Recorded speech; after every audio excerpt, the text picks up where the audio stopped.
Olá, meus irmãos, meus amigos.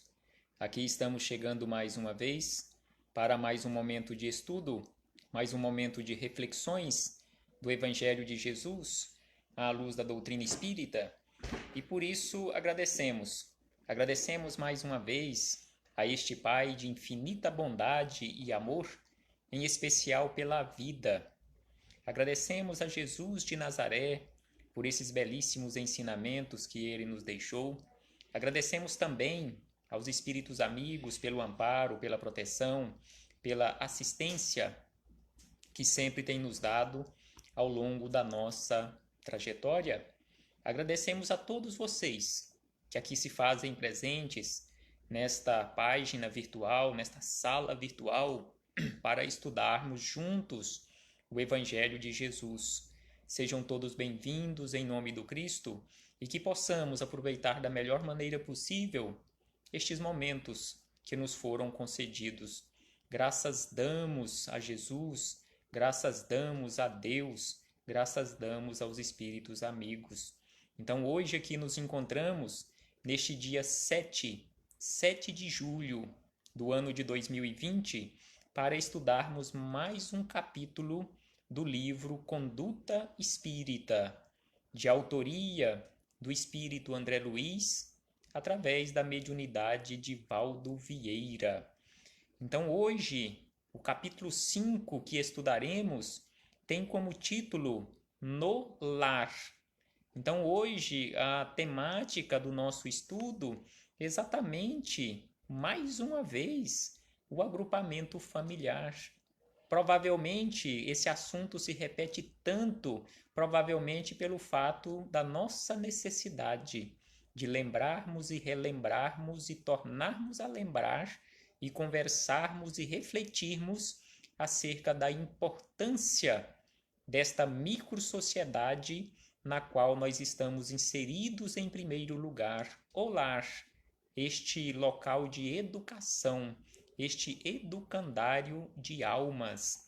Então, André Luiz, ele começa as reflexões deste capítulo nos falando da seguinte maneira: começar na intimidade do templo doméstico. Vejamos o termo que ele utiliza para o nosso lar, templo doméstico, a exemplificação dos princípios que esposa ou dos princípios que você abraça. Então, se nós abraçamos os princípios da doutrina espírita, que possamos começar na intimidade do nosso lar, exemplificando, porque ali é o local que mais necessita e que mais exige a nossa exemplificação, a exemplificação do Evangelho de Jesus. Então, se Jesus nos chama atenção para aquela necessidade de fazermos ao outro aquilo que gostaríamos que o outro nos fizesse, que comecemos a exemplificar isto urgentemente no nosso templo doméstico. E aí ele acrescenta ainda, com sinceridade e firmeza. Então aqui ele nos orienta para que comecemos a exemplificar estes princípios que abraçamos no nosso agrupamento familiar com sinceridade e firmeza, uniformizando o próprio procedimento dentro e fora dele. Então, se fora do nosso agrupamento familiar nós nos comportamos de uma forma para com os nossos colegas de trabalho, os nossos amigos ali fora do agrupamento familiar, se somos gentis, se somos bons, se somos alegres e assim sucessivamente, então que possamos ser assim também no nosso agrupamento familiar. E ele nos fala aqui, ó, dentro e fora dele, uniformizando os nossos procedimentos, as nossas atitudes dentro e fora do agrupamento familiar. E aí ele diz o seguinte: fé espírita no clima da família, fonte do espiritismo no campo social. Então, fé espírita praticada ali no clima da família, sem sombra de dúvida, que é a fonte do espiritismo no campo social. E aí ele acrescenta na sequência a seguinte informação: calar todo impulso de cólera. Então, no agrupamento familiar, onde mais se exige este procedimento, é calar todo o procedimento, todo o impulso de cólera ou violência, amoldando-se ao Evangelho, de modo a estabelecer a harmonia em si mesmo perante os outros. Então vejamos que André Luiz nos orienta que nós devemos nos esforçar constantemente para calar em nós estes procedimentos coléricos de violência. E aí ele nos chama atenção para amoldarmos em nós, nós nos amoldarmos ao Evangelho do Cristo e não como na maioria das vezes nós queremos fazer, amoldar o Evangelho de Jesus aos nossos procedimentos. E aqui ele fala de uma forma diferente, que nós devemos amoldar-nos, nós devemos fazer aquelas adaptações em nós, adaptações de transformação de acordo com o Evangelho. Não adaptar o Evangelho ou querer adaptar o Evangelho ao nosso modo equivocado de caminhar aqui pela vida. Não, de forma alguma. Vamos fazer este esforço amoldando-nos aos ensinamentos do Cristo. E aí ele nos chama a atenção para aquela necessidade de humildade, porque a humildade constrói para a vida eterna. Então, a humildade, igual Jesus nos fala lá no Sermão do Monte, sobre aquela necessidade de praticarmos e sermos humildes. Então, aqui ele nos fala que a humildade constrói para a vida eterna. E ainda nós encontramos neste capítulo mais ensinamentos. Aqui ele nos fala agora, neste ponto, sobre as crianças. No nosso agrupamento familiar, proporcionar às crianças os fundamentos de uma educação sólida e bem orientada. Uma educação sólida e bem orientada, sem infundir-lhes medo ou fantasias. Então aqui ele nos chama atenção para aquela necessidade de educação nossa, para não ficarmos infundindo ou colocando na cabeça das nossas crianças medos ou fantasias, começando por dar às nossas crianças nomes simples e naturais. Aqui vejamos que André Luiz, ele se preocupou em até nos chamar a atenção em relação àquela necessidade de darmos às nossas crianças nomes simples. E aí ele acrescenta, evitando a pompa dos nomes famosos, suscetíveis de lhes criar embaraços futuros.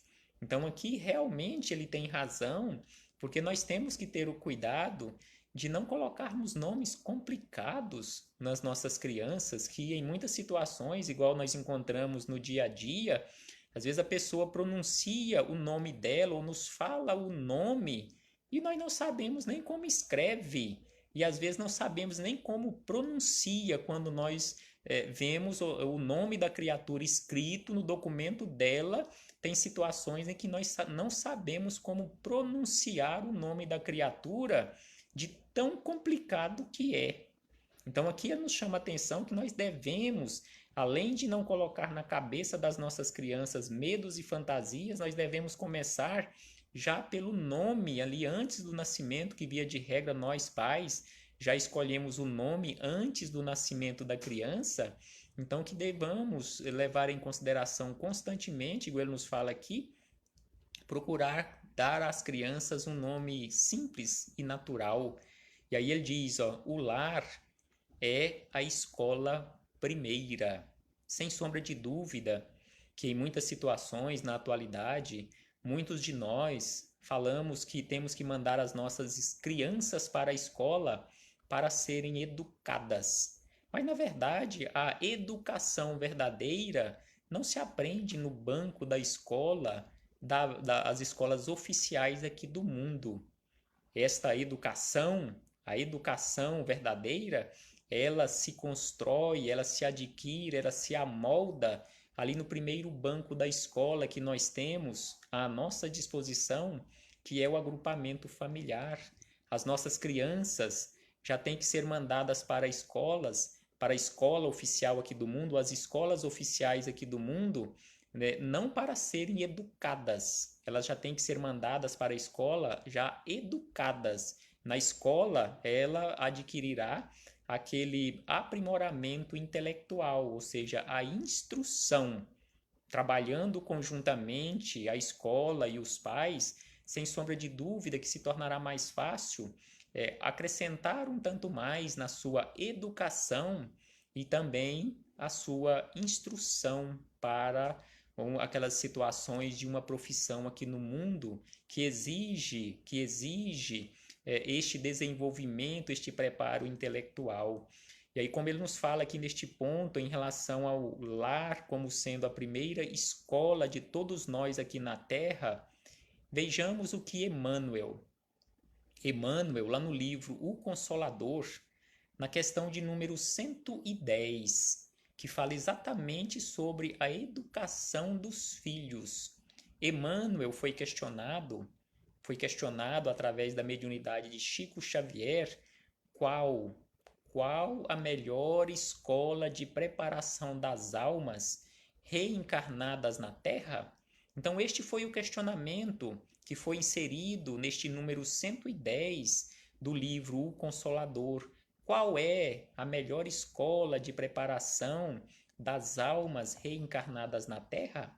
E Emmanuel começa a resposta exatamente de acordo com o que André Luiz colocou aqui neste parágrafo tão curtinho, neste ponto, que o lar é a escola primeira. E Emmanuel nos diz que a melhor escola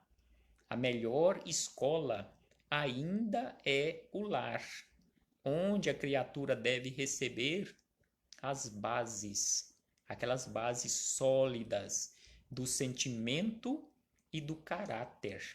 Então, aquela situação de caráter, de honestidade, por exemplo, a criança não irá aprender, não irá adquirir este caráter ou moldar este caráter da honestidade, não será na escola lá fora, nas escolas oficiais aqui do mundo, mas no agrupamento familiar, em especial vendo a exemplificação das outras criaturas, em especial de seus pais, ali no agrupamento familiar. E Emmanuel acrescenta na resposta deste número 110, dizendo que os estabelecimentos de ensino propriamente do mundo podem instruir, mas só o Instituto da Família pode educar. Vejamos que aqui Emmanuel, da mesma forma que André Luiz, mas aqui Emmanuel faz uma separação perfeita em relação à questão da instrução intelectual que se adquire ou que se constrói nas escolas oficiais aqui do mundo e a educação que se aprende, que se constrói, que se adquire pouco a pouco no banco da escola chamado Instituto Familiar. E aí ele acrescenta ainda, é por esta razão que a universidade, nos diz Emmanuel, que a universidade poderá fazer o cidadão, mas somente o lar pode edificar o homem. Então as escolas, as universidades aqui do mundo podem, sem sombra de dúvida, fazer o cidadão, um profissional, um doutor, no caso de um médico, um advogado, um contador, um administrador, um economista, mas somente o agrupamento familiar, somente o lar poderá edificar a criatura no bem e para o bem, na condição de um verdadeiro homem de bem. Então aqui voltamos para as palavras de André Luiz, onde ele nos diz o seguinte: sempre que possível, converter o santuário familiar em dispensário de socorro aos menos felizes, pela aplicação daquilo que seja menos necessário à mantença doméstica.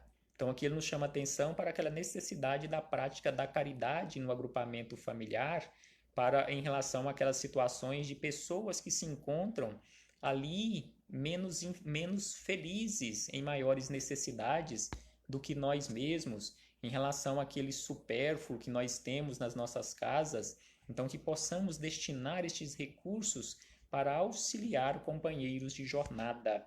Se está sozinho com a sua fé, no recesso do próprio lar, deve o espírita, deve o cristão atender fielmente ao testemunho de amor que lhe cabe, lembrando-se de que responderá em qualquer tempo pelos princípios que abraça.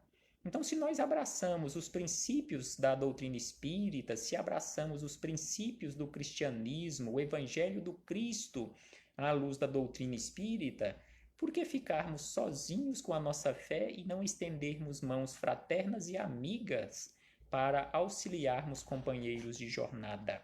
E aí ele diz que a ribalta humana situa-se sempre no papel que devemos desempenhar. Então temos papéis, temos uma folha de serviço a desempenhar aqui na Terra, não é ficarmos de braços cruzados dentro dos nossos lares, no conforto dos nossos lares, aguardando a vida passar, enquanto outros companheiros estão aguardando o nosso auxílio.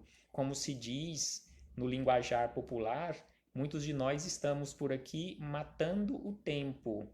Igual até o nosso companheiro Eudes, que acabou de chegar, receba o meu abraço fraterno e de gratidão pela companhia mais uma vez. Hoje, nas belíssimas reflexões pela manhã, também ele falou sobre isso, sobre matar o tempo. Será que estamos realmente aproveitando o nosso tempo ou estamos desperdiçando este tempo neste matar o tempo? Então, que possamos refletir acerca disto. E André Luiz nos diz ainda que ao menos uma vez por semana formar o culto do Evangelho com todos aqueles que lhe participam da fé, estudando a verdade, irradiando o bem, através de preces e comentários em torno da experiência diária à luz dos postulados espíritas. Então aqui ele nos fala do Evangelho no lar.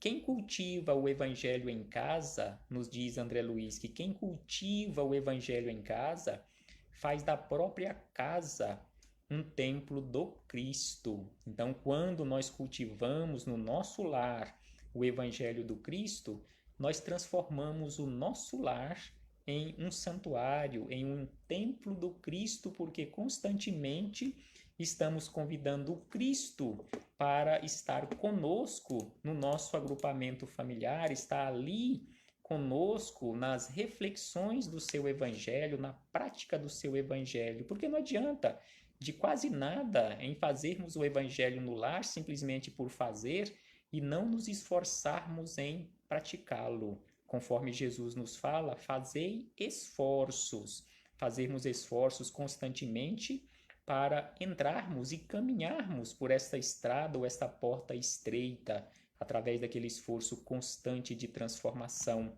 E André Luiz encerra estas reflexões deste capítulo 5 do Conduta Espírita dizendo o seguinte: evitar o luxo supérfluo nos aposentos, objetos e costumes, imprimindo em tudo características de naturalidade, desde os hábitos mais singelos até os pormenores arquitetônicos da própria moradia. Então, do que adianta nós, conforme ele fala no início, nós esposarmos a doutrina espírita, abraçarmos a doutrina espírita e vivermos constantemente no luxo, no supérfluo, enquanto outros companheiros não têm o mínimo necessário para a sua subsistência? E a nossa consciência? E a nossa paz de consciência? E aí ele diz aqui, encerrando a frase: não há verdadeiro clima espírita cristão sem a presença da simplicidade conosco. Simplicidade conosco. E ele colocou no rodapé desta mensagem, deste capítulo 5, palavras de Paulo na primeira epístola a Timóteo, o seu amado discípulo Timóteo, onde ele disse a Timóteo e a todos nós: aprendam primeiro a exercer piedade para com a sua própria família e a recompensar seus pais, porque isto é bom e agradável diante de Deus. Então, a caridade primeira que nós devemos nos esforçar para praticarmos constantemente é no nosso agrupamento familiar. Do que adianta sairmos e irmos distante ou irmos para a casa espírita, para um posto de assistência, praticarmos a caridade enquanto deixamos desamparados no agrupamento familiar aqueles nossos primeiros compromissos, as nossas missões maiores que estão ali no agrupamento familiar. E para encerrarmos, já que citamos sobre educação, como André Luiz nos fala aqui, citamos Emmanuel, a questão 110 do Consolador, aí fechamos essas nossas reflexões para este momento com a questão número 112, também de O Consolador, onde nos fala da seguinte maneira: Emmanuel foi questionado da seguinte maneira: como renovar os processos de educação para a melhoria do mundo?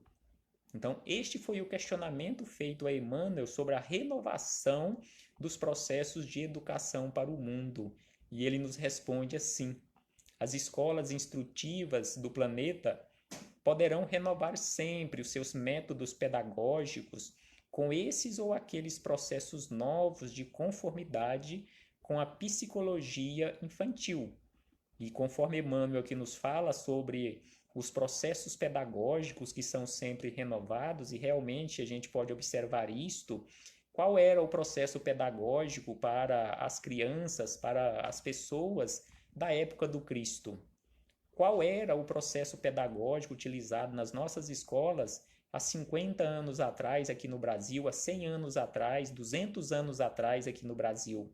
Com certeza hoje já é bem diferente. Então ele nos fala que constantemente temos que rever e renovar os nossos processos pedagógicos aqui na Terra, mas a escola educativa do lar só possui uma fonte de renovação, que é o Evangelho do Cristo, e um só modelo de mestre, que é a personalidade excelsa de Jesus de Nazaré.